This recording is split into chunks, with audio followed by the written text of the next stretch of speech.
আইনত চুক্তিতে অনেক কিছু আমরাও পড়ছি।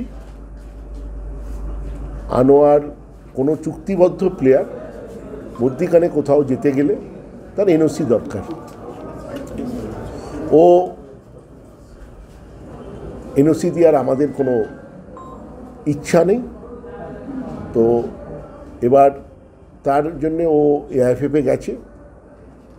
চুক্তি যদি কেউ অন্য চুক্তি থাকাকালীন 6 মাসের মধ্যে যদি কোনো ক্লাবে সই করে, তাহলে মানে শেষ হওয়ার 6 মাস আগে, তাহলে কিন্তু সেই প্লেয়ারের এগেনস্টে শাস্তি হয়। এখানে তো চুক্তিবদ্ধ প্লেয়ার। তো চুক্তি আমি শুনছি অনেক জায়গায় কেউ বলছে সই করেছে, কেউ বলছে করেনি। আমার মনে হয় না ও এত মূর্খ যে চুক্তি থাকা অবস্থায় অন্য কোনো ক্লাবে সই করবে। যারা ছড়াচ্ছে তারা মিথ্যে কথা ছড়াচ্ছে।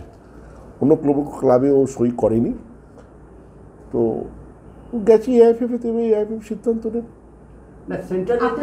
আমরা আলোচনায় আমি ওই আইনের তত্ত্বতে যেতে চাই না।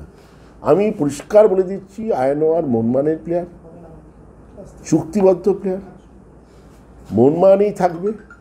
এবার সে যদি অন্য কোথাও যেতে চায়, চুক্তি ভঙ্গ করতে চায়, আমরা ওকে এনওসি দেব না।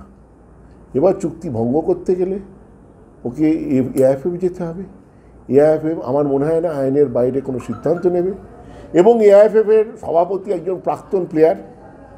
আশা করব তিনি ক্লাবেদের জায়গাটাও দেখবেন, কেন একবার যদি একটি প্লেয়ার চুক্তি থাকা অবস্থায় অন্য জায়গায় চলে যায়, তাহলে সাংঘাতিক হবে। ভারতবর্ষে তখন আর চুক্তির কোনো থাকবে না। সেরকম আমার মনে হয় না কেউ করবে। আইন ভেঙে কেউ কোনো কাজ করবে।